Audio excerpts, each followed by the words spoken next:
Hi friends, welcome to Abi's veg kitchen. நம்ம எல்லாருக்குமே ரொம்ப பிடிச்ச குல்ஃபி ஐஸ் எப்படி பண்ணுறதுன்னு பார்க்கலாமா? இதை செய்யறதுக்கு 1 லிட்டர் ஃபுல் ஃபேட் மில்க் எடுத்துக்கிறேன். இது இப்போ நல்லா கொதிக்க வைக்கலாம். பால் கொஞ்சம் வற்றி வந்த உடனே கொஞ்சமாக இதுலேருந்து பால் எடுத்து ஒரு 3 டேபிள் ஸ்பூன் பால் பவுடரில் நல்லா மிக்ஸ் பண்ணி கட்டி இல்லாமல் கரைச்சி இதில் ஆட் பண்ணிக்கோங்க.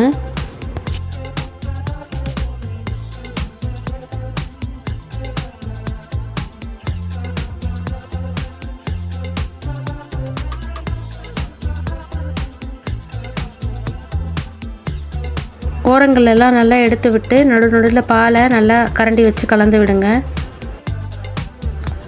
இப்போது பால் 1/2 லிட்டர் ஆகிற வரைக்கும் நல்லா வற்றிடுச்சு. இதில் ஒரு 3 டேபிள் ஸ்பூன் சுகர் சேர்த்துக்கிறேன். பிஸ்தா முந்திரி பருப்பை இந்த மாதிரி துருவி வச்சுருக்கேன், அதையும் இதில் ஆட் பண்ணிக்கிறேன்.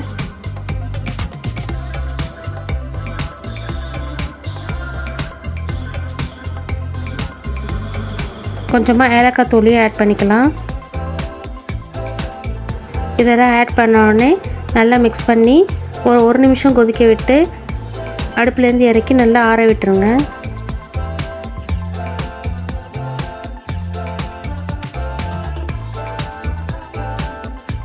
இப்போ பால் நல்லா ஆறிடுச்சு. நான் இந்தமாரி குட்டி குட்டி டம்ளரில் தான் இன்றைக்கி ஊற்ற போகிறேன். உங்கள்கிட்ட குல்ஃபி மோல்டு இருந்தால் நீங்கள் அதில் ஊற்றி வச்சுக்கலாம்.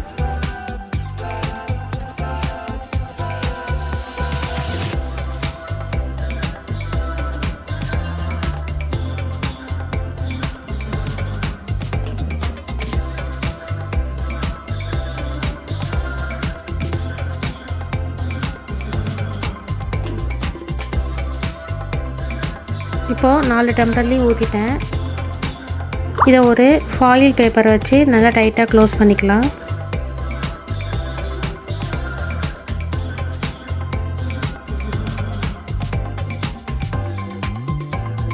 நடுவில் ஒரு ஹோல்ஸ் போட்டு ஐஸ்கிரீம் ஸ்டிக்கை உள்ளே இன்சர்ட் பண்ணிக்கோங்க. இப்போது 4 டம்ளரையும் இந்தமாரி ஃபாயில் வச்சு க்ளோஸ் பண்ணிட்டேன். இதை அப்படியே ஃப்ரீசரில் வச்சுருங்க. ஒரு நைட்டு ஃபுல்லாக இருக்கட்டும். இப்போ இதை ஓப்பன் பண்ணி பார்க்கலாம்.